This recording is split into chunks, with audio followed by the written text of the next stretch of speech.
안녕하세요. 저는 지방에서 작게 생활용품 제조업체를 운영하는 50대 남자입니다.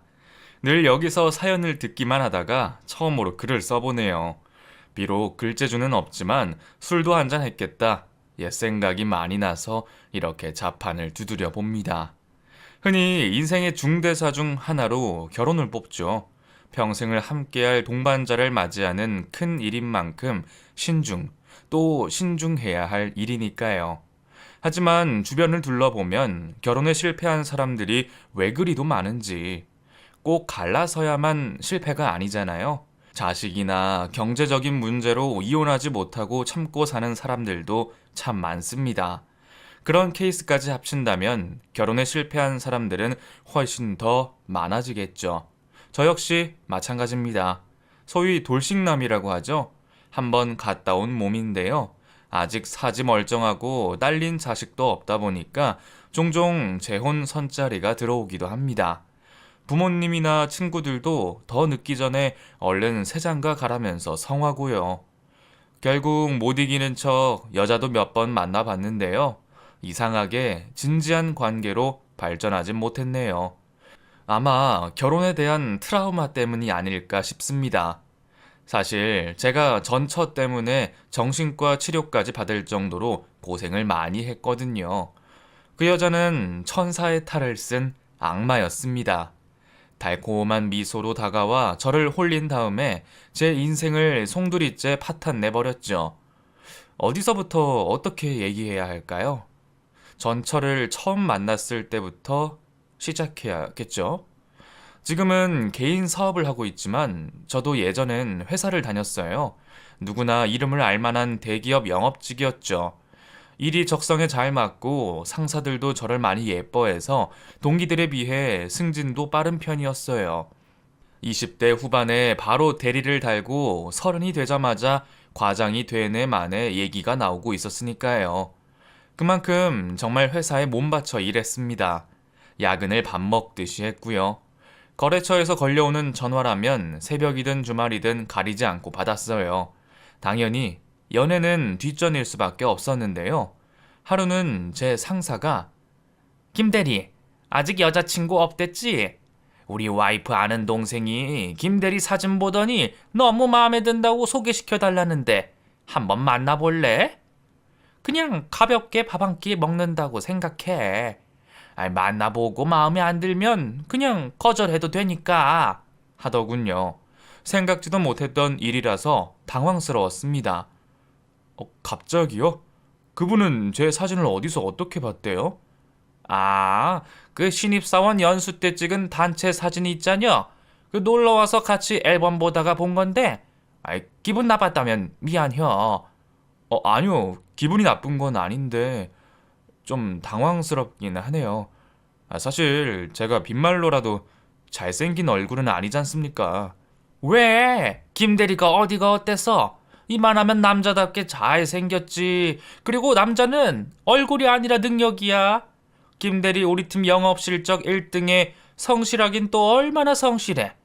그리고 부모님이 과수원 해가지고 땅도 제법 있잖아. 내가 딸만 있었어도 진작 김대리를 사윗감으로 처음 찍었을 거야. 아유, 그런 과찬의 말씀을. 과찬의 말씀이고 자시고 한번 만나봐. 아직 젊은 사람이 언제까지 일에 파묻혀 살 거야? 자네도 이제 30인데 여기서 더 늦으면 노총각 되는 거 순식간이라고. 내가 아는 사람이라서가 아니라 진짜 괜찮은 여자야. 얼굴도 예쁘고 몸매도 쭉쭉 빵빵 죽이는데 성격까지 좋다고. 부하 직원의 입장에서 상사의 권유를 대놓고 거절하기가 힘들더라고요. 결국 저는 며칠 뒤 한 카페에서 생애 첫 소개팅을 했습니다. 어찌나 떨리던지 상대 여자가 도착할 때까지 냉수만 3컵을 들이켰던 것 같아요. 심장이 계속해서 두방망이질 치더라고요.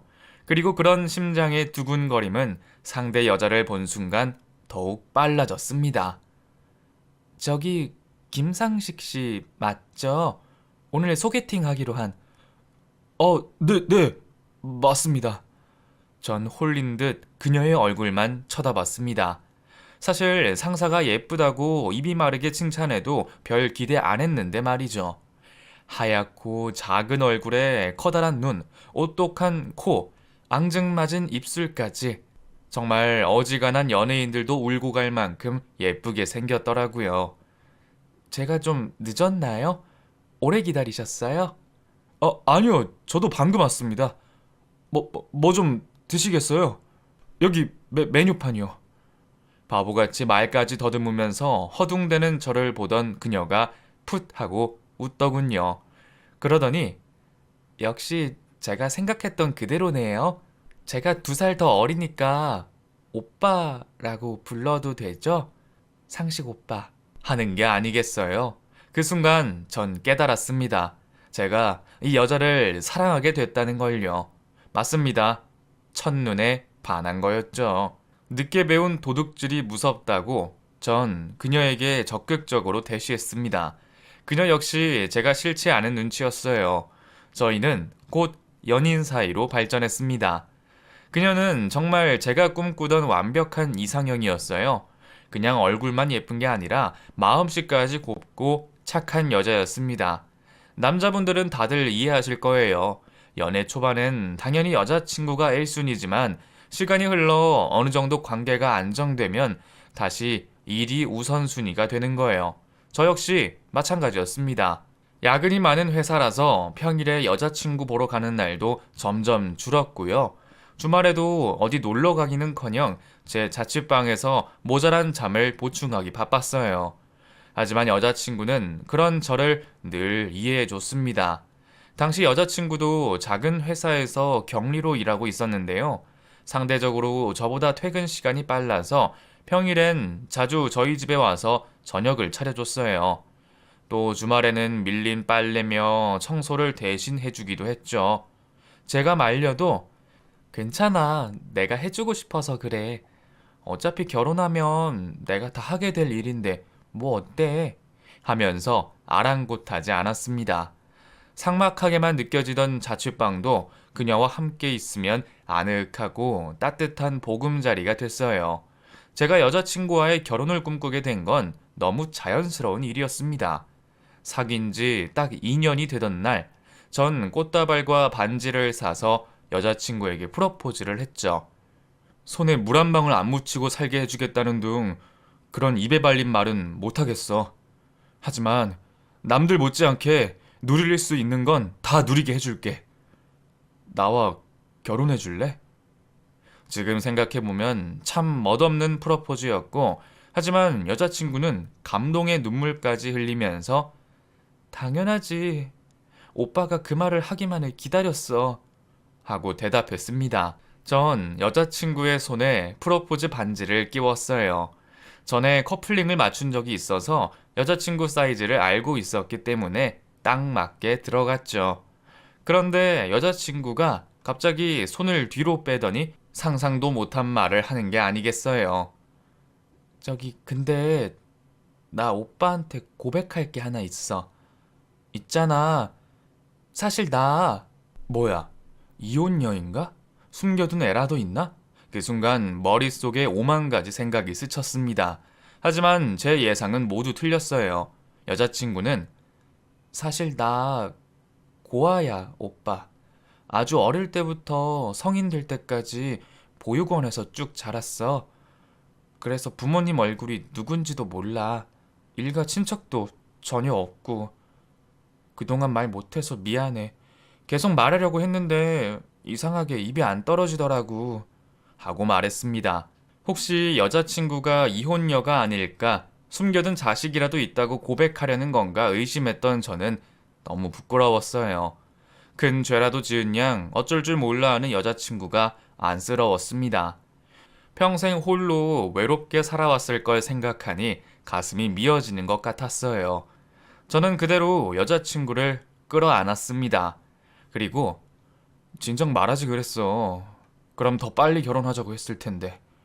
그동안 많이 외롭고 힘들었지? 이제부턴 내가 당신 가족이 되어줄게. 당신 부모님이 되어주고 형제가 되어줄게. 하고 말했습니다.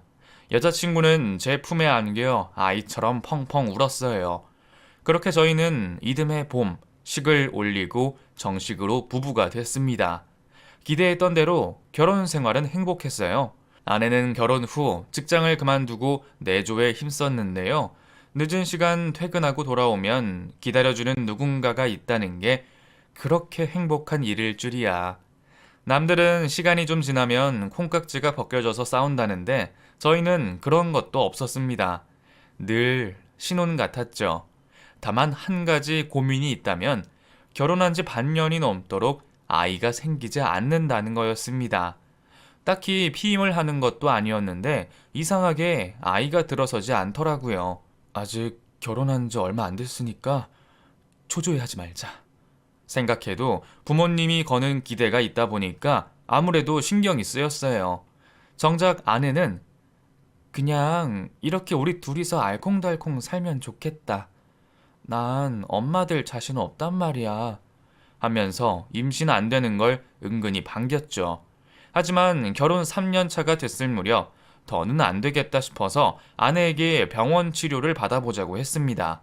마침 제 친구가 난임 전문 의사로 일하고 있어서 친구의 병원으로 찾아갔죠.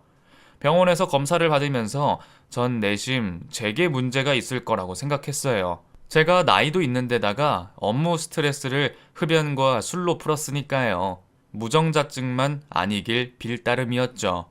그리고 며칠 뒤 검사 결과가 나올 쯤 친구에게서 연락이 왔습니다. 심각한 얼굴로 술 한잔 하자더군요. 잔뜩 긴장한 채 친구를 만났습니다. 그리고 뜻밖의 얘기를 듣게 됐죠. 야, 일단 네 의견이 중요하다고 생각해서 너한테만 먼저 얘기하는 거야. 재수 씨한테 언제 어떻게 말할지는 네가 결정해. 그 검사 결과 불임 원인이 재수 씨한테 있더라고. 사실 불임이라는 게 이 원인을 어느 한 가지로 단정하는 게 어렵거든? 워낙 복합적인 문제라서. 근데 너희 부부 같은 경우는 원인이 명확해. 네 정자는 나이에 비해 상태가 양호해. 힘도 괜찮고 수도 많고. 근데 재수 씨가 자궁이 많이 약하더라고. 그 옛날에 혹이 생겨서 수술도 한번 했었다며. 그 다낭성도 있고. 그래서인지 그 난관도 막혀 있고 배란이 잘 안 돼. 그 앞으로도 임신 잘 안 될 거고. 그 임신한다고 해도 재수 씨한테 큰 무리가 갈 거야. 그게 정말이야? 내가 아니라 우리 집사람한테 문제가 있는 거라고? 그래, 내가 몇 번이나 확인했어. 아마 그냥 정상적인 방법으로는 애 갖기 힘들 거야. 그 시험관 시술을 받아보는 게 좋을 것 같아. 정말 충격이었습니다. 아내에게 이 사실을 어떻게 알려야 할지 눈앞이 캄캄하더군요. 고민하던 저는 당분간 아내에게 이 사실을 숨기기로 했습니다. 친구는 야, 그냥 바로 말하는 게 좋지 않겠어? 시험관 시술할 거면 한시라도 빨리 시작하는 게 좋아. 하면서 말렸지만 전 조금만 기다려 달라고 했어요. 아내가 받을 상처가 걱정됐거든요. 아내는 비록 아이를 원하진 않았지만 안 갖는 것과 못 갖는 건 달랐으니까요. 아내가 여자로서 받을 상처가 걱정됐습니다. 또 손주를 간절히 바라시는 부모님이 아내를 두고두고 원망할 것도 마음에 걸렸어요. 저희 부모님이 아내에게 시집살이를 시키는 건 아니었지만 아내가 고아 출신에 모아둔 돈 한 푼 없이 시집을 왔다는 걸 마뜩찮아 하셨거든요. 굳이 책 잡힐 거리를 더 던져줄 필요는 없다고 판단했어요. 전 친구에게 이 일을 누구에게도 알리지 말아달라고 부탁했습니다. 일단 아내에게는 원인 불명의 난임이라고 얘기했어요. 그 난임 부부의 약 10%는 원인을 찾을 수가 없는데 그게 우리 케이스라고 하더라고. 우선 계속 자연 임신 시도해 보다가 정 안 되겠다 싶으면 내년쯤에 시험관 시술 한번 해보자. 그래, 알겠어. 그동안 나도 조금씩 엄마 될 준비 좀 해봐야겠다. 아무것도 모른 채 해맑게 웃는 아내가 어찌나 안쓰럽던지 그 뒤로 전 아내에게 더욱더 잘하려고 노력했습니다. 하지만 제 노력과 달리 저희 부부 사이에도 조금씩 균열이 생기기 시작했습니다. 아이 문제 때문은 아니었어요. 바로 아내의 사치 때문이었죠. 사실 아내는 연애 때부터 쇼핑 중독이 아닐까 싶을 정도로 옷이나 가방 사는 걸 좋아했어요. 월급을 받는 족족 백화점에서 다 써버렸죠. 아내에게 몇 번 좋게 얘기도 해봤지만 소용없었습니다. 아내는 고아 출신이라고 무시를 많이 당해서 그래. 부모는 내가 돈 주고 살 수 없지만 좋은 옷이나 가방은 돈 주고 살 수 있잖아? 그렇게라도 해야 사람들이 좀 덜 무시를 하더라고. 하면서 자신의 사치를 정당화했어요. 그나마 결혼하고 제가 경제적인 주도권을 주게 되면서 좀 잠잠해진 거였는데 개벌은 남 못 준다고 하잖아요. 언젠가부터 아내는 제가 생활비 용으로 준 카드를 갖다가 멋대로 옷이며 가방을 사들이기 시작했습니다. 미안해 여보. 내가 진짜 안 사려고 했거든? 근데 딱 한 개 남았다잖아. 이걸 어떻게 안 사고 배겨? 응? 봐봐. 나한테 너무 잘 어울리지? 아내 애교에 넘어가주는 것도 한두 번이지 점점 인내심의 한계가 왔어요. 카드값이 1,000만 원 가까이 찍힌 어느 날 결국 저도 폭발하고 말았습니다. 당신 미쳤어? 세상에 한 달에 1,000만 원을 쓰는 가정주부가 어딨어? 당신이 재벌집 사모님도 아니고 대체 이게 뭐 하는 짓이야? 그러자 아내도 지지 않고 대거리를 하더군요. 아니, 당신 부모님이 가진 땅이 몇 평인데 그것만 팔아도 평생 일 안 하고 먹고 살 수 있겠구만. 대체 왜 이렇게 궁상 떨면서 살아야 해? 그게 우리 부모님 땅이지 내 땅이야? 난 그냥 평범한 셀러리맨이라고. 한 달에 1,000만 원 카드값 감당 못해. 내가 얼마나 뼈 빠지게 일하는지 당신도 알잖아. 지금 혼자 돈 번다고 유세 떠는 거야? 난 뭐 집에서 놀아? 나도 집에서 일해. 당신 밥 차리고 빨래하고 청소하고. 내가 공짜 식모도 아니고 노동에 대한 대가는 받아야지. 그래서 용돈 주잖아. 세상에 어떤 가정주부가 집안일 한 대가로 명품백이니 모피코트니 하는 걸 받아. 있으면 나와 보라고 해. 누가 보면 내가 맨날 그렇게 산 줄 알겠다. 당신 눈치 보여서 제대로 뭐 하나 사지도 못해. 정말 괜히 결혼했어. 나 혼자 벌어서 나 혼자 쓸 때가 편했는데 대체 내가 왜 결혼을 해서는. 저희 부부 사이의 갈등은 점차 깊어졌습니다. 전 아내를 이해할 수 없었고 아내 역시 저를 이해할 수 없었겠죠. 그리고 그쯤 아내가 좀 이상해지기 시작했습니다. 원래 아내는 집순이였는데 언젠가부터 제가 회사에서 연락하면 늘 바뀌더라고요. 말로는 친구들과 마실 나왔다는데 뭔가 느낌이 좀 이상했죠. 집에서도 늘 핸드폰만 끼고 살았어요. 누구랑 그렇게 연락을 하는지 한껏 상기된 두 볼에 미소 띤 입술. 더는 제게 보여주지 않는 여자의 얼굴이었죠. 느낌이 좋지 않았습니다. 혹시 아내가 바람이 난 건 아닐까 하는 의심을 지울 수가 없었어요. 하지만 어디까지나 제 추측일 뿐 증거는 없었습니다. 아내의 핸드폰이라도 뒤져보고 싶었지만 비밀번호가 걸려 있었죠. 몇 번 풀려고 시도도 해봤지만 번번이 실패했어요. 그러던 어느 날 평소처럼 회사로 출근해 일하는데 이상하게 몸이 무겁더라고요. 아니나 다를까 점심시간 때쯤 되자 열이 나면서 온몸에 오한이 들었어요. 아무래도 몸살이다 싶었습니다. 그쯤 대형 거래처 하나를 따내느라 한 달 넘게 야근하며 강행군을 펼쳤거든요. 너무 무리해서 탈이 난 거였죠.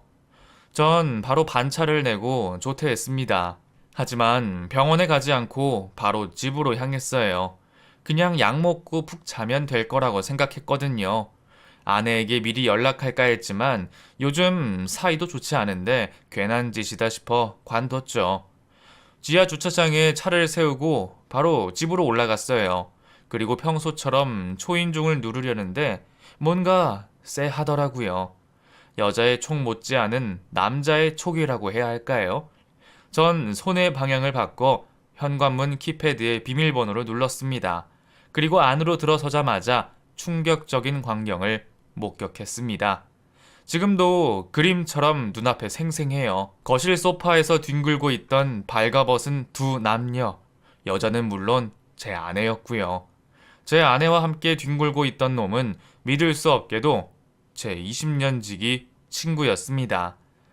초등학교 때부터 지금까지 한 동네에 살면서 한 달에 한 번은 얼굴을 보는 친구였죠. 그 순간 머릿속에서 모든 퍼즐 조각이 맞춰지더군요.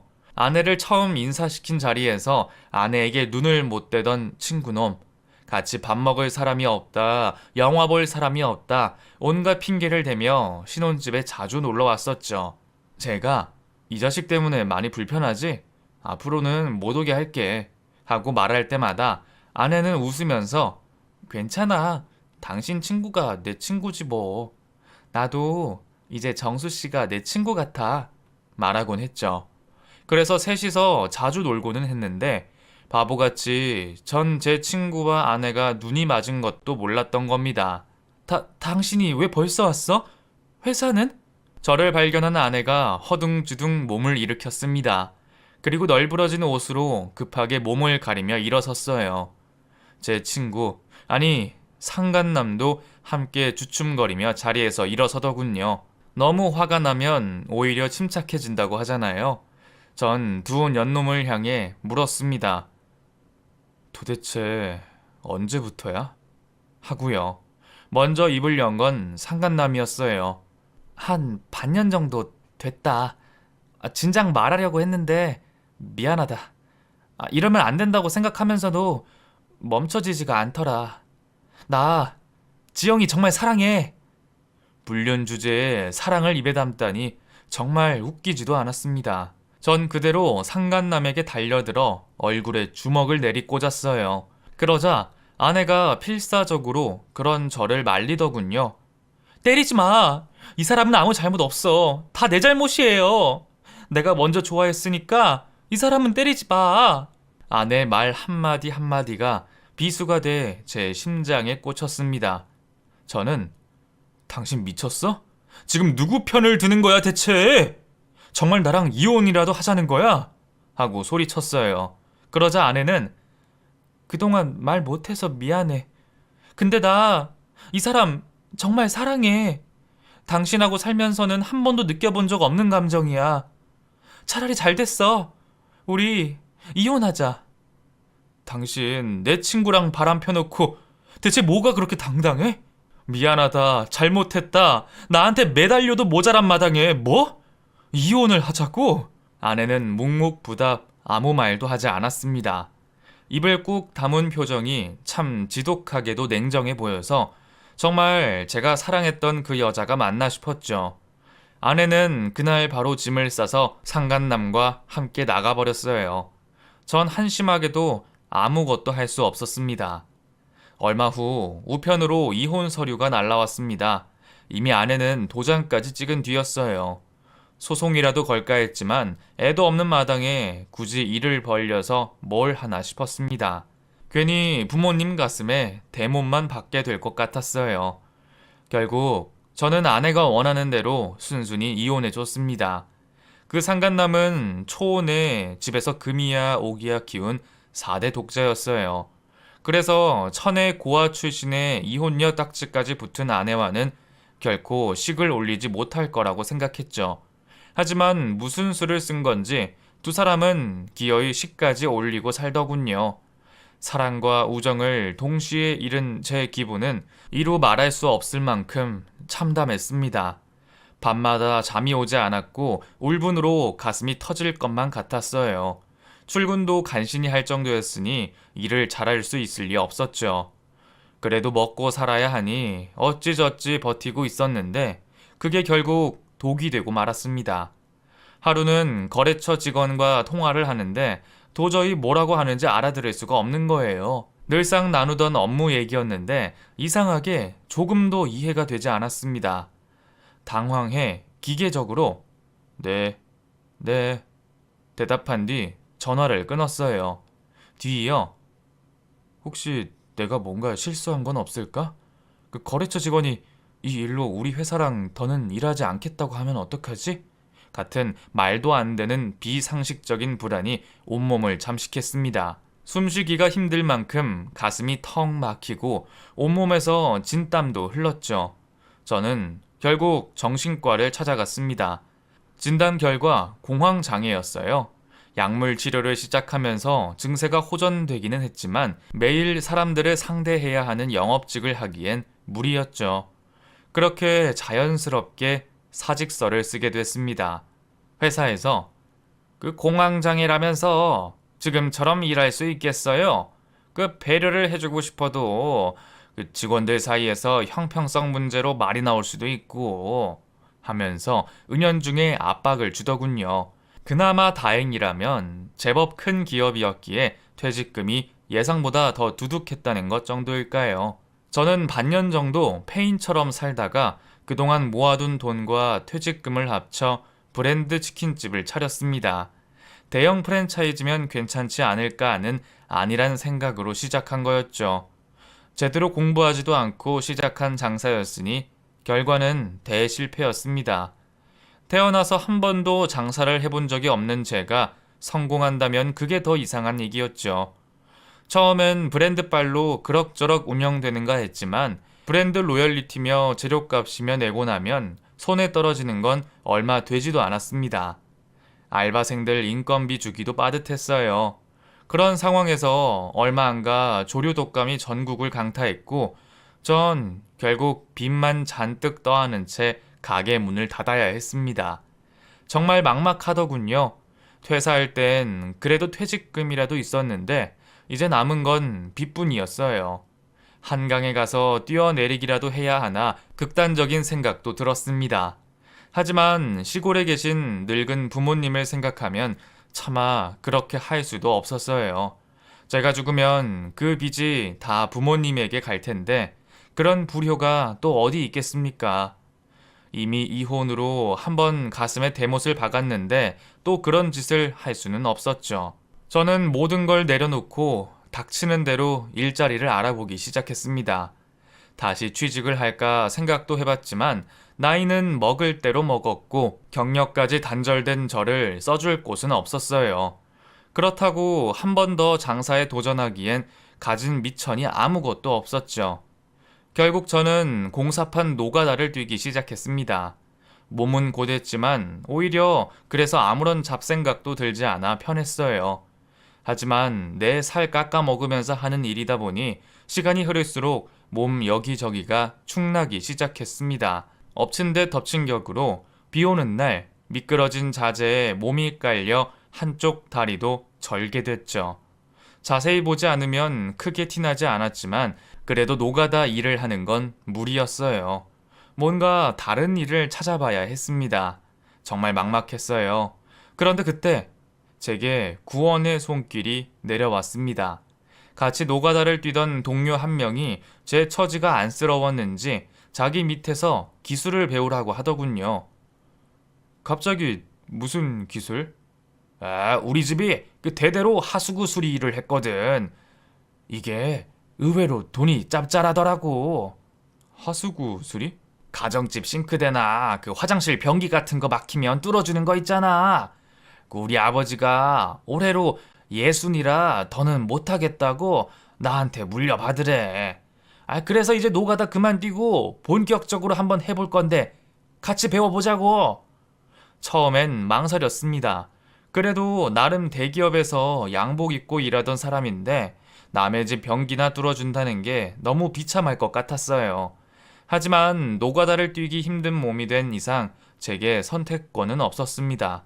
당장 목구멍이 포도청이었으니까요. 결국 전 그 친구를 따라 이 집 저 집 다니며 하수구 수리 일을 배우기 시작했습니다. 나름 만만하게 생각했는데 의외로 고되고 기술이 필요한 직업이었어요. 게다가 고객 관리도 중요했는데 회사 영업을 뛸 때와는 차원이 다른 진상들을 상대해야만 했습니다. 뭐가 이렇게 비싸냐고 투덜거리는 사람은 양반이었어요. 나가는 길에 쓰레기 좀 버려달라고 잔심부름을 시키는 사람부터 혼자 술 먹다가 취해선 옷을 벗기려 드는 사람까지 정말 각양각색의 진상들이 많았습니다. 그래도 사람은 적응의 동물이라고 그렇게 반년 정도 일하니 또 할만하더군요. 그쯤부터는 일이 들어오면 친구와 배분해서 따로 다니기 시작했습니다. 그러던 어느 날이었어요. 평소처럼 예약된 스케줄대로 움직이려는데 친구에게서 전화가 왔습니다. 야, 상식아, 너 지금 어디냐? 어디긴 어디야. 일하러 가는 중이지. 야, 어디 예약인데 그 급한 거 아니면 좀 미루고 지금 그 아파트로 갈 수 있어? 갑자기 그게 무슨 말이야? 예약을 왜 미뤄? 야, 거기 아파트면 왔던 길 다시 돌아가야 하는데 그냥 네가 가. 아이, 난 지금 거기랑 아예 정반대 지역으로 나와서 그래. 이거 완전 대여야, 대여. 예약이 꽉 차서 안 된다고 했더니 급하다면서 지금 와서 막힌 변기 뚫어주면 따따블로 주겠대. 야, 놓치기 아까워서 너라도 가라고 임마. 시큰둥했는데 액수를 들으니 솔깃하더라고요.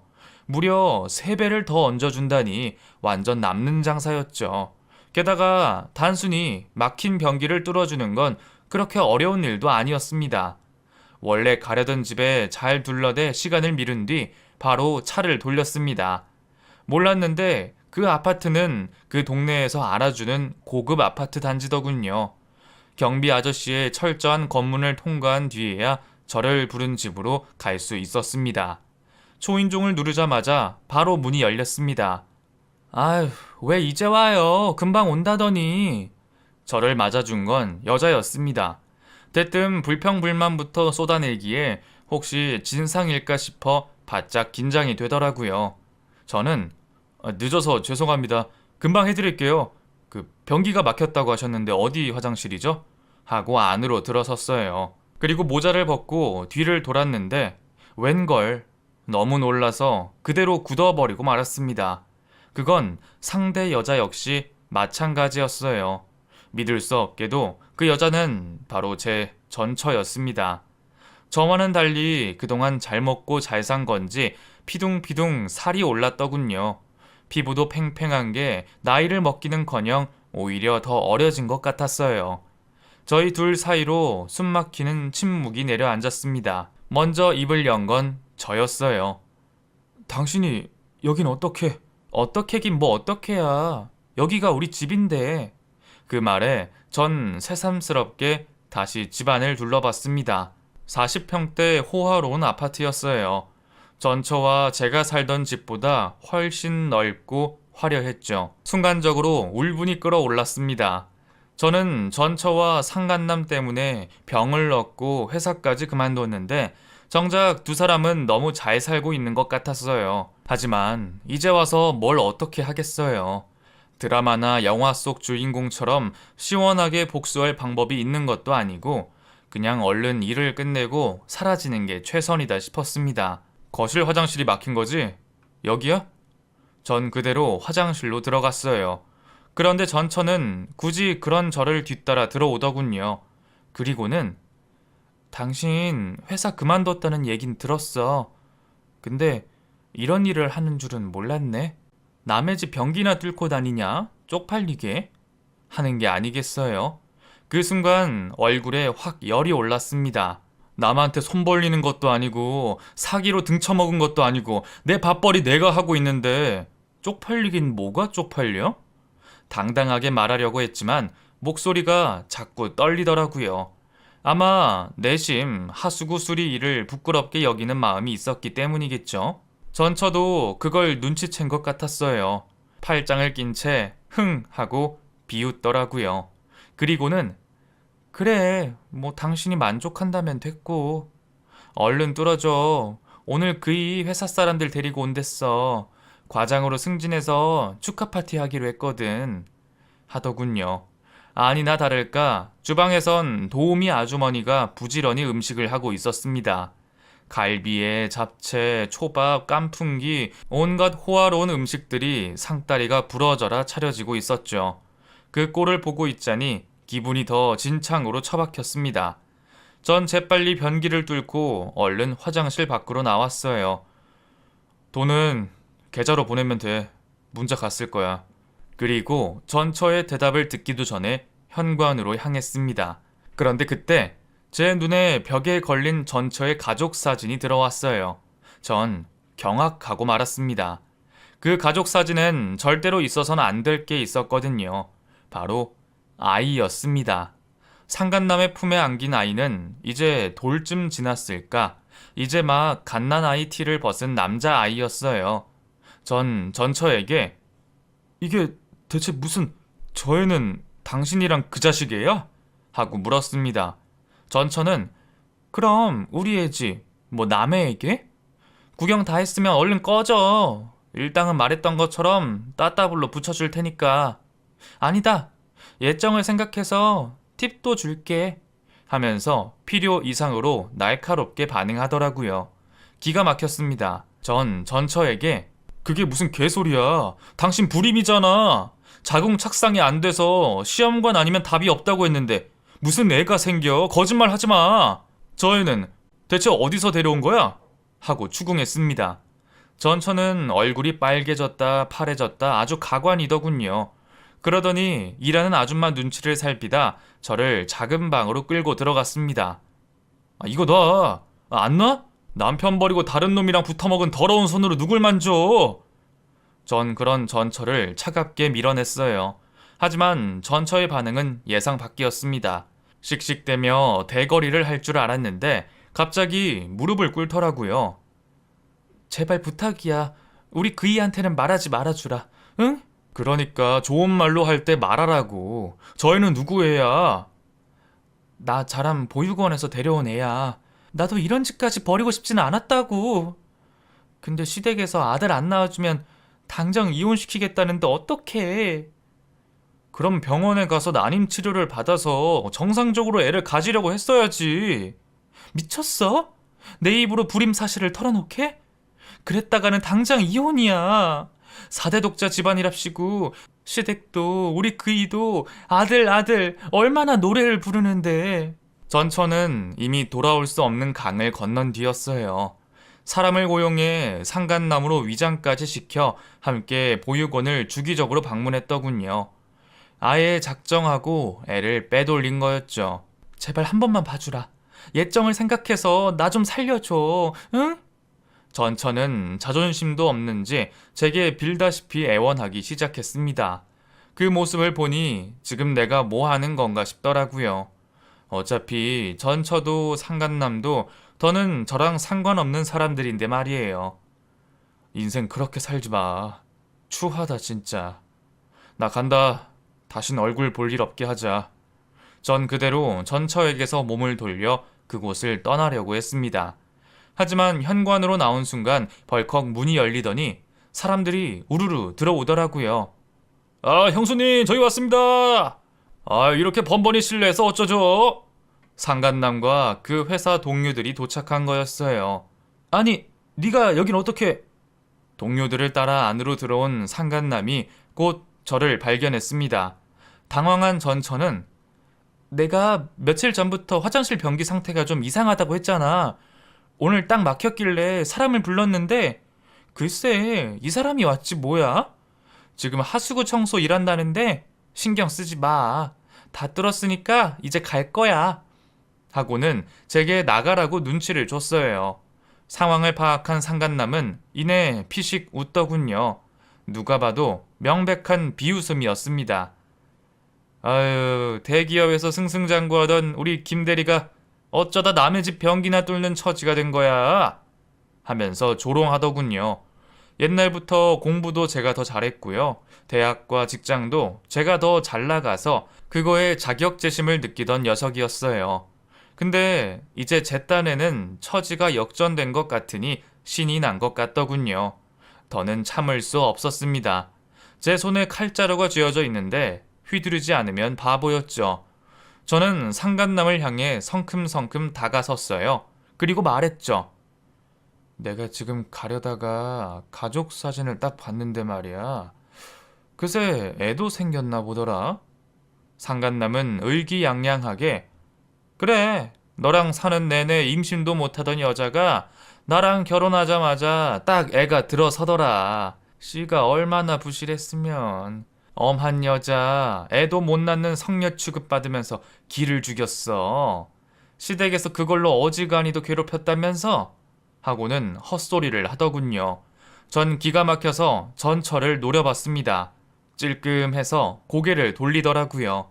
그렇겠죠. 저희 부모님이 아이 문제로 전처에게 뭐라고 한 적은 한 번도 없었으니까요. 제가 저 때문에 애가 안 생기는 거라고 말했으니까요.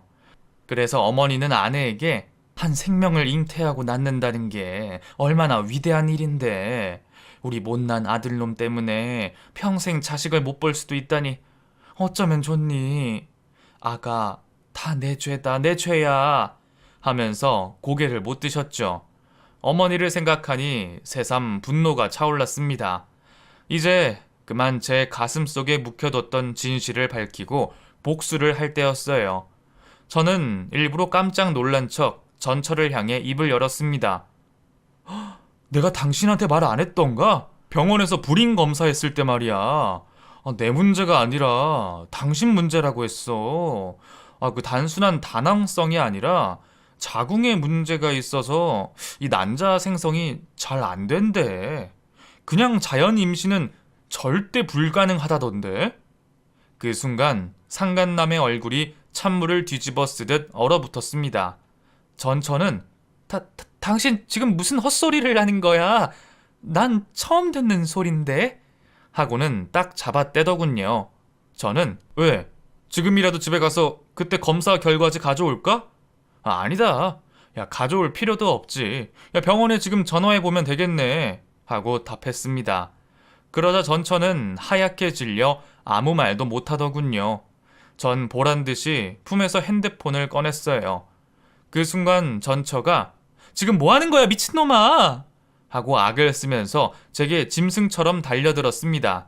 그것만으로도 이미 답이 나온 것이나 다름없었죠. 상간남은 그대로 전처에게 달려가 이 더러운 년! 하고 욕을 하며 뺨을 후려쳤어요. 그리고는 바른대로 말해. 당신 진짜 불임이야? 그럼 성훈이는 뭔데? 도대체 누구 자식인데? 하고 발악하기 시작했습니다. 전처는 여보, 내가 잘못했어. 내가 다 설명할게요. 설명할 수 있어요. 흐느끼며 상간남의 발치에 매달렸어요. 하지만 상간남은 매몰차게 밀어낸 뒤 또 손찌검을 하려 들더군요. 지켜보고 있던 회사 동료들이 그제야 상황의 심각성을 느꼈는지 달려들어 뜯어말리기 시작했습니다. 그야말로 아수라장이었죠. 전 그런 상간남과 전처를 뒤로하고 그곳을 떠났습니다. 10년 묵은 채증이 내려가듯 속이 시원했어요. 그 뒤로 전처와 상간남이 어떻게 됐을까 궁금했는데 친구에게 건너 소식을 전해들을 수 있었어요. 아니나 다를까 결국 갈라섰더라고요. 단순한 이혼은 아니었어요. 그쪽 집안에서 전처를 사기죄로 고소해서 실형이 선고될 것 같다고 하더군요. 상간남이나 그 어머니의 지랄맞은 성정을 생각해보면 당연한 결과였죠. 그동안 누구시인지도 모를 아이를 제 친자식인 줄 알고 걷어먹였던 걸 생각하면 피가 거꾸로 솟는 기분일 테니까요. 게다가 그때 그 자리에 있던 상간남 동료들이 회사에 열심히 소문을 내준 덕분에 결국 직장까지 그만뒀다고 합니다. 자업자득인 셈이죠. 아이의 행방은 아무래도 마음에 걸려 수소문을 좀 해봤는데요. 원래 있던 시설로 다시 돌아갔다는군요. 안타까운 일이지만 아이의 미래를 위해서라도 더 좋은 부모에게 재입양되는 게 낫다고 생각이 들었습니다.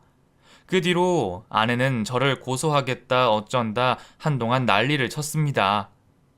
나 혼자 잘 먹고 잘 사는 게 그렇게 꼴 보기 싫었니? 이미 볼 꼴 못 볼 꼴 다 보고 갈라선 마당에 왜 이제 와서 그러는데? 나한테 미련이라도 남아있었어? 그래서 그랬던 거야?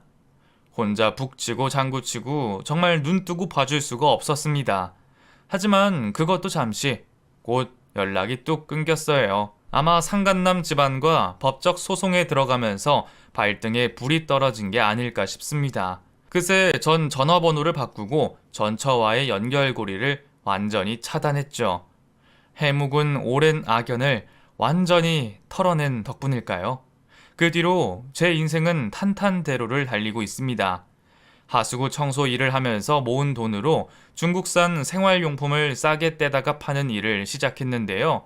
하다 보니 이건 국내에서 좀 더 질 좋게 만들면 잘 팔리겠는데? 하는 물건들이 몇 개 눈에 보이더라고요.